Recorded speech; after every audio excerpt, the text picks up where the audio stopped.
Emma. Volume 3. Chapter 6. After being long fed with hopes of a speedy visit from Mr. and Mrs. Suckling, the Highbury world were obliged to endure the mortification of hearing that they could not possibly come till the autumn. No such importation of novelties could enrich their intellectual stores at present. In the daily interchange of news, they must be again restricted to the other topics with which for a while the Sucklings' coming had been united, such as the last accounts of Mrs. Churchill, whose health seemed every day to supply a different report, and the situation of Mrs. Weston, whose happiness it was to be hoped might eventually be as much increased by the arrival of a child, as that of all her neighbours was by the approach of it. Mrs. Elton was very much disappointed. It was the delay of a great deal of pleasure and parade. Her introductions and recommendations must all wait, and every projected party be still only talked of. So she thought at first, but a little consideration convinced her that everything need not be put off. Why should not they explore to Box Hill though the Sucklings did not come? They could go there again with them in the autumn. It was settled that they should go to Box Hill. That there was to be such a party had been long generally known. It had even given the idea of another. Emma had never been to Box Hill. She wished to see what everybody found so well worth seeing, and she and Mr. Weston had agreed to choose some fine morning and drive thither. 2 or 3 more of the chosen only were to be admitted to join them, and it was to be done in a quiet, unpretending, elegant way, infinitely superior to the bustle and preparation, the regular eating and drinking, and picnic parade of the Eltons and the Sucklings. This was so very well understood between them, that Emma could not but feel some surprise, and a little displeasure, on hearing from Mr. Weston that he had been proposing to Mrs. Elton, as her brother and sister had failed her, that the 2 parties should unite, and go together, and that as Mrs. Elton had very readily acceded to it, so it was to be, if she had no objection. Now, as her objection was nothing but her very great dislike of Mrs. Elton, of which Mr. Weston must already be perfectly aware, it was not worth bringing forward again. It could not be done without a reproof to him, which would be giving pain to his wife, and she found herself therefore obliged to consent to an arrangement which she would have done a great deal to avoid, an arrangement which would probably expose her even to the degradation of being said to be of Mrs. Elton's party. Every feeling was offended, and the forbearance of her outward submission left a heavy arrear due of secret severity in her reflections on the unmanageable goodwill of Mr. Weston's temper. "I am glad you approve of what I have done," said he very comfortably. "But I thought you would. Such schemes as these are nothing without numbers. One cannot have too large a party. A large party secures its own amusement. And she is a good-natured woman after all. One could not leave her out." Emma denied none of it aloud, and agreed to none of it in private. It was now the middle of June, and the weather fine, and Mrs. Elton was growing impatient to name the day, and settle with Mr. Weston as to pigeon pies and cold lamb, when a lame carriage horse threw everything into sad uncertainty. It might be weeks, it might be only a few days, before the horse were usable, but no preparations could be ventured on, and it was all melancholy stagnation. Mrs. Elton's resources were inadequate to such an attack. "Is not this most vexatious, Knightley?" she cried. "And such weather for exploring. These delays and disappointments are quite odious. What are we to do? The year will wear away at this rate, and nothing done. Before this time last year I assure you we had had a delightful exploring party from Maple Grove to King's Weston." "You had better explore to Donwell," replied Mr. Knightley. "That may be done without horses. Come, and eat my strawberries. They are ripening fast." If Mr. Knightley did not begin seriously, He was obliged to proceed so, for his proposal was caught at with delight, and the "oh, I should like it of all things" was not plainer in words than manner. Donwell was famous for its strawberry beds, which seemed a plea for the invitation, but no plea was necessary. Cabbage beds would have been enough to tempt the lady, who only wanted to be going somewhere. She promised him again and again to come much oftener than he doubted, and was extremely gratified by such a proof of intimacy, such a distinguishing compliment as she chose to consider it. "You may depend upon me," said she. "I certainly will come. Name your day, and I will come. You will allow me to bring Jane Fairfax?" "I cannot name a day," said he, "till I have spoken to some others whom I would wish to meet you." "Oh, leave all that to me. Only give me a carte blanche. I am Lady Patroness, you know. It is my party. I will bring friends with me."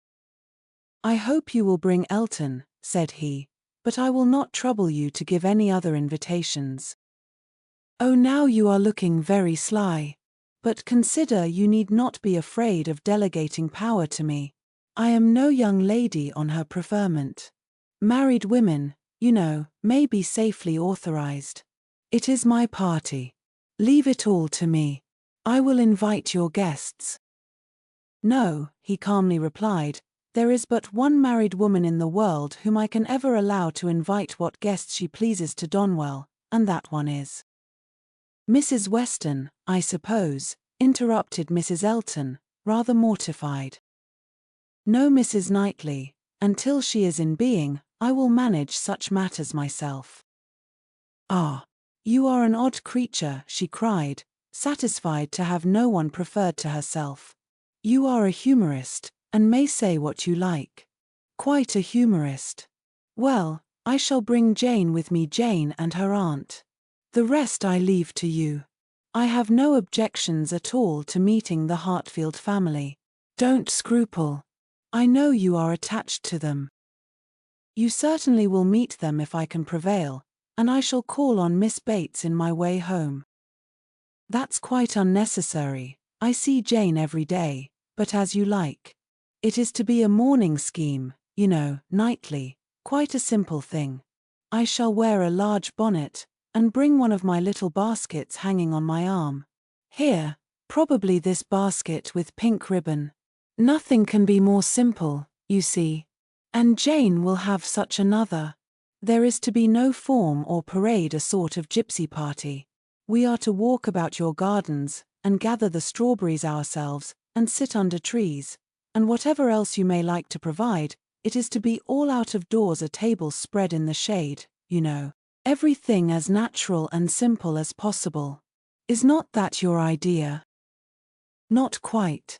My idea of the simple and the natural will be to have the table spread in the dining room. The nature and the simplicity of gentlemen and ladies, with their servants and furniture, I think is best observed by meals within doors.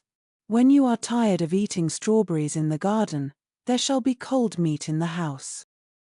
"Well, as you please, only don't have a great set out. And, by the by, can I or my housekeeper be of any use to you with our opinion?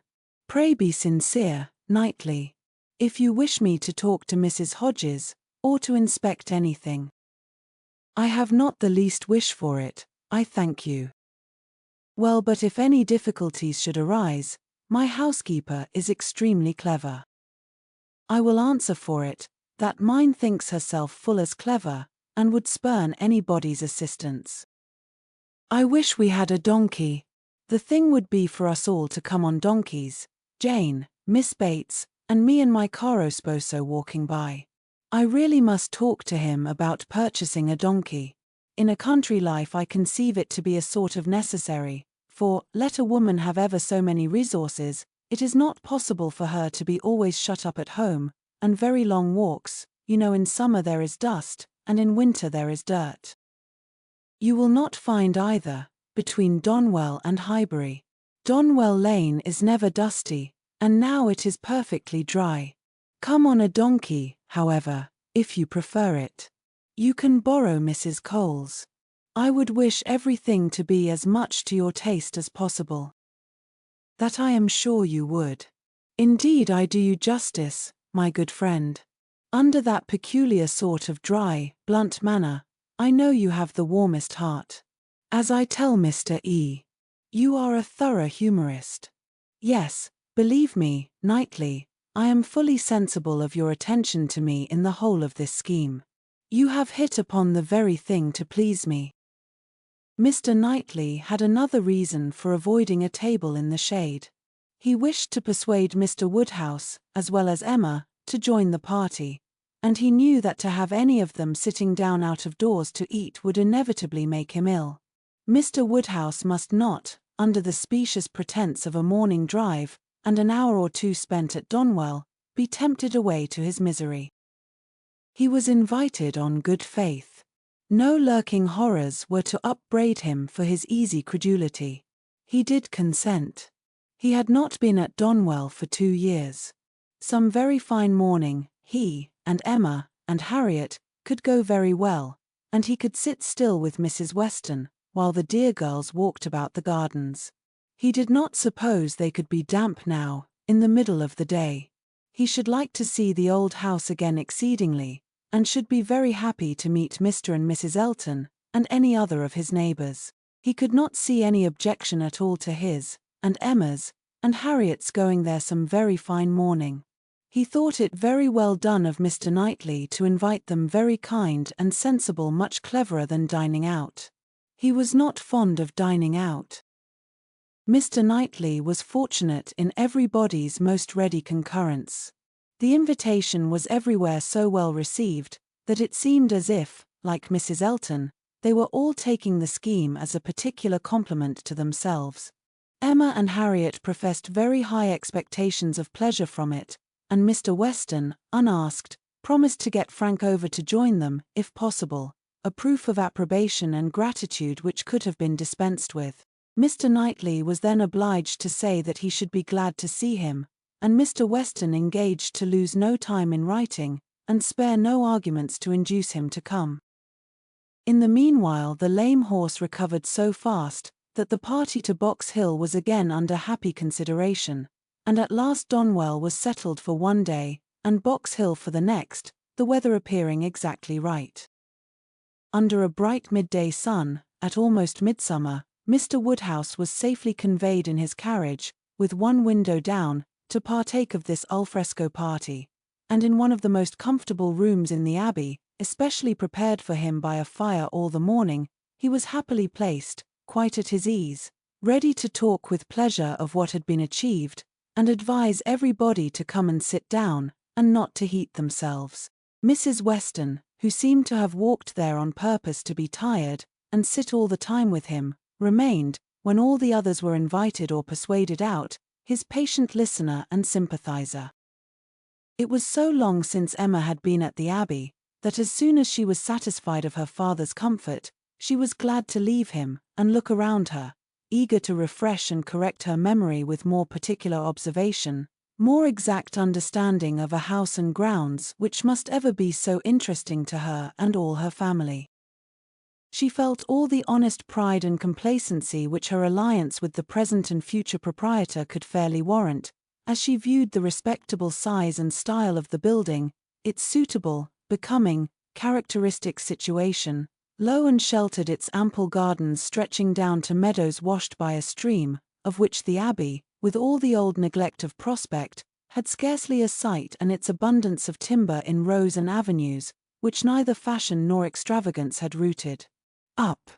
The house was larger than Hartfield, and totally unlike it, covering a good deal of ground, rambling and irregular, with many comfortable, and 1 or 2 handsome rooms.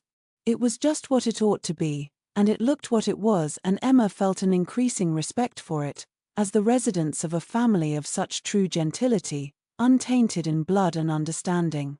Some faults of temper John Knightley had, but Isabella had connected herself unexceptionably. She had given them neither men, nor names, nor places, that could raise a blush. These were pleasant feelings, and she walked about and indulged them till it was necessary to do as the others did, and collect round the strawberry beds. The whole party were assembled, excepting Frank Churchill, who was expected every moment from Richmond, and Mrs. Elton, in all her apparatus of happiness, her large bonnet and her basket, was very ready to lead the way in gathering, accepting, or talking strawberries, and only strawberries could now be thought or spoken of. The best fruit in England, everybody's favourite, always wholesome. These the finest beds and finest sorts. Delightful to gather for one's self, the only way of really enjoying them.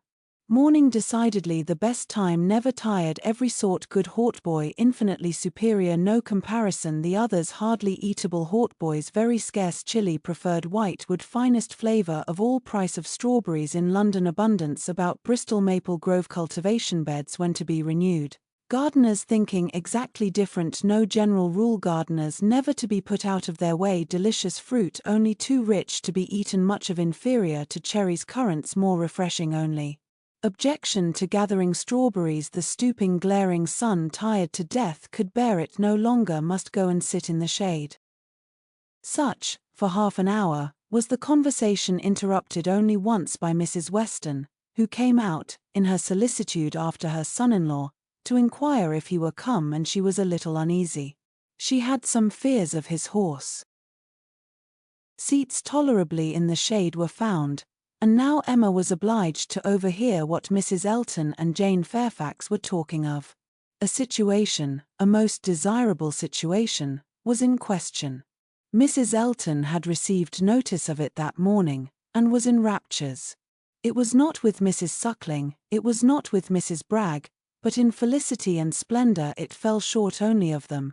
It was with a cousin of Mrs. Bragg, an acquaintance of Mrs. Suckling, a lady known at Maple Grove. Delightful, charming, superior, first circles, spheres, lines, ranks, everything, and Mrs. Elton was wild to have the offer closed with immediately.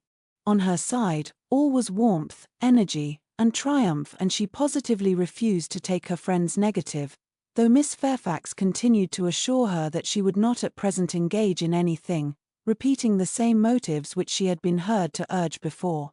Still Mrs. Elton insisted on being authorized to write an acquiescence by the morrow's post.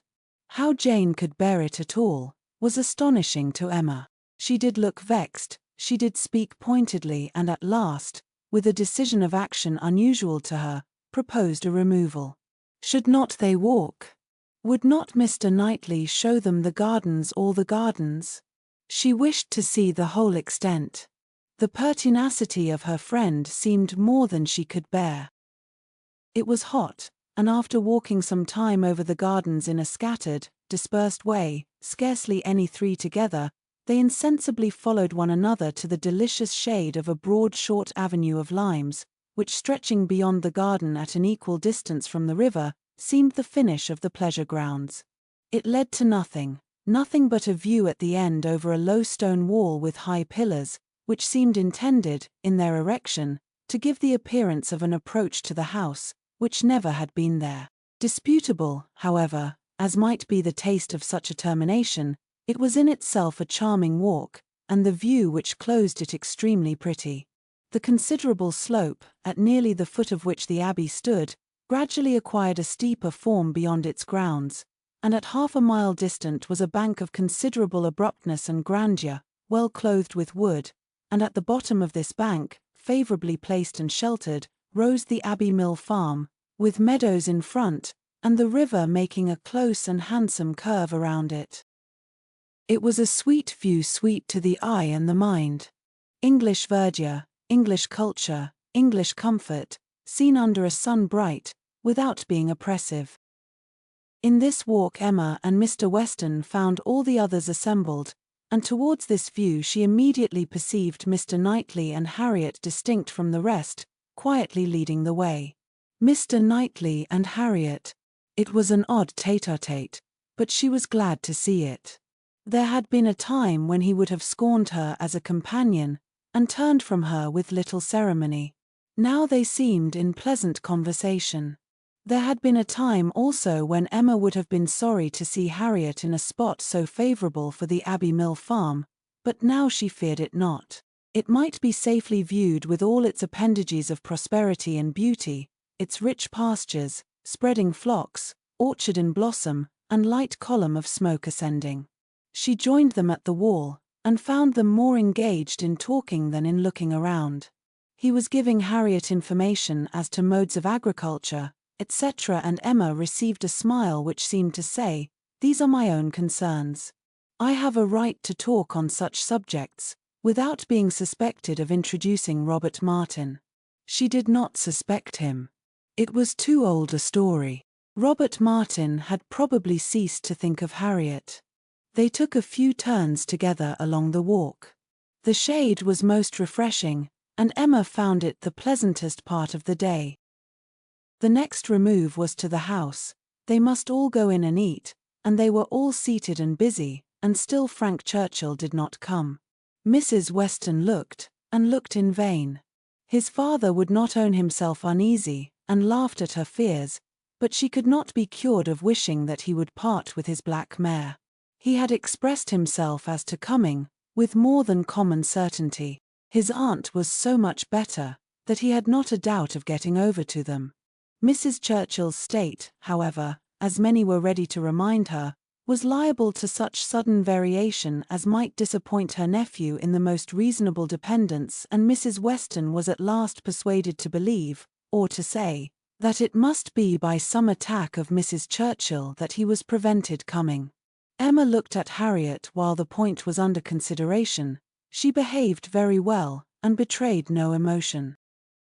Cold repast was over, and the party were to go out once more to see what had not yet been seen, the old Abbey fish ponds, perhaps get as far as the clover, which was to be begun cutting on the morrow, or, at any rate, have the pleasure of being hot, and growing cool again. Mr. Woodhouse, who had already taken his little round in the highest part of the gardens, where no damps from the river were imagined even by him, stirred no more, and his daughter resolved to remain with him, that Mrs. Weston might be persuaded away by her husband to the exercise and variety which her spirits seemed to need. Mr. Knightley had done all in his power for Mr. Woodhouse's entertainment. Books of engravings, drawers of medals, cameos, corals, shells, and every other family collection within his cabinets, had been prepared for his old friend, to while away the morning, and the kindness had perfectly answered.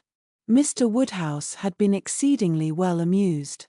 Mrs. Weston had been showing them all to him, and now he would show them all to Emma, fortunate in having no other resemblance to a child than in a total want of taste for what he saw, for he was slow, constant, and methodical.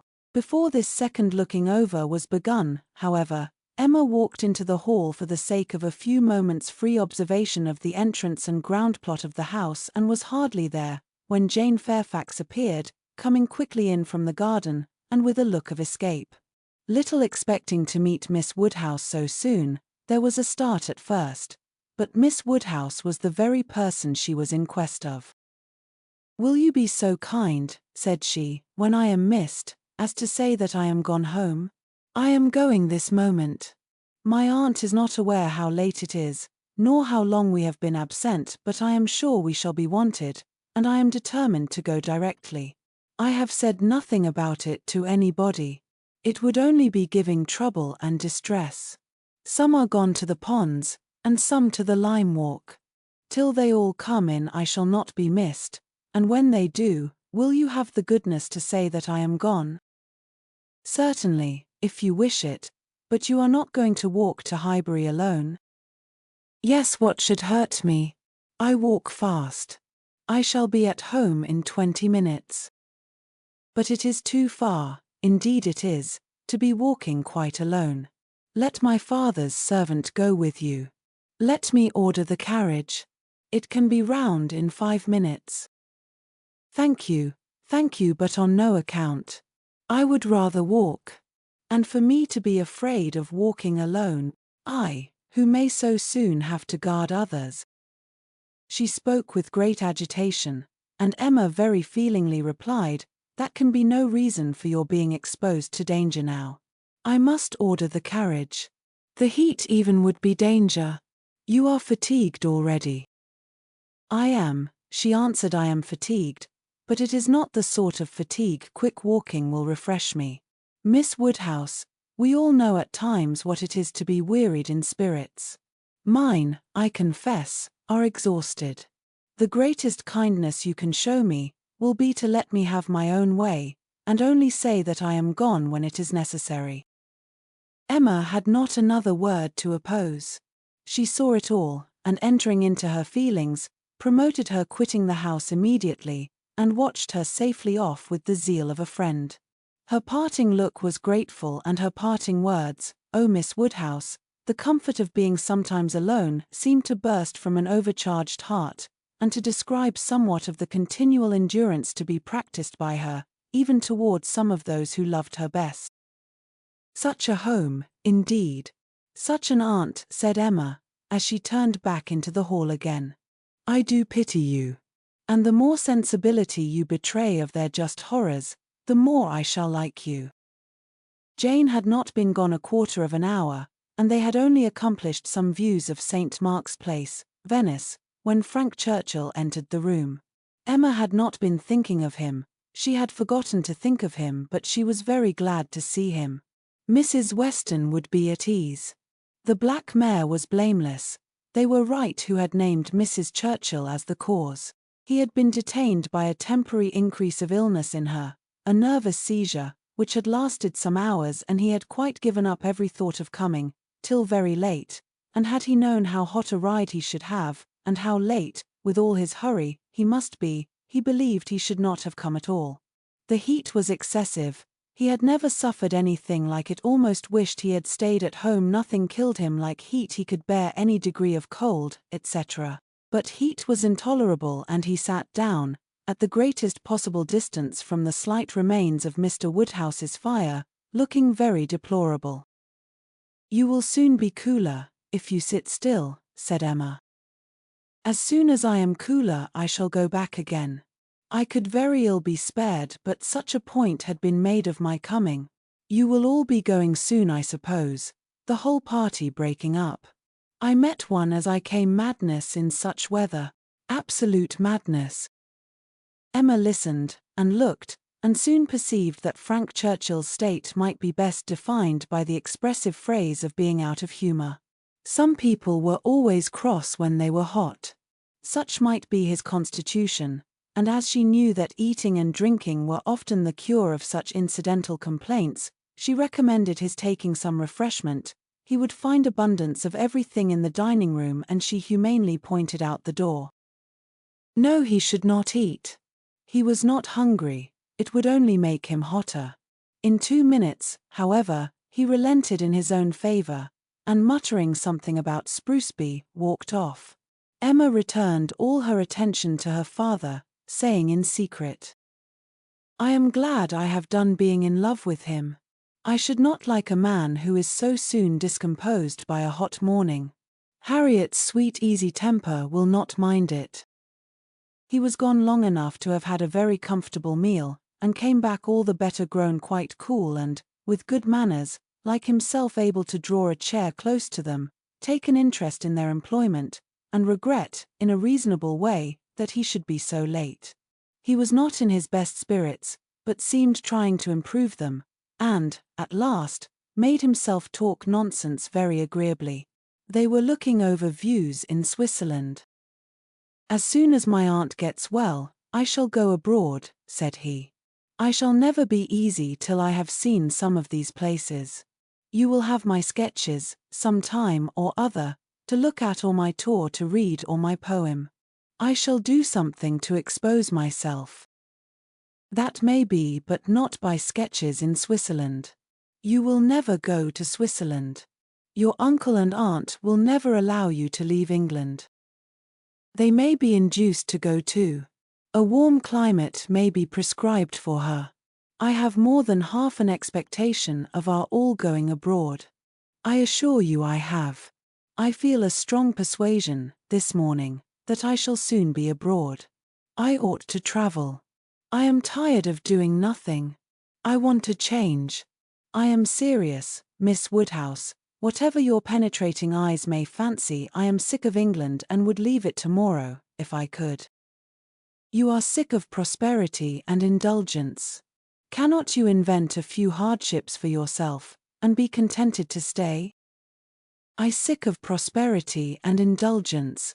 You are quite mistaken. I do not look upon myself as either prosperous or indulged.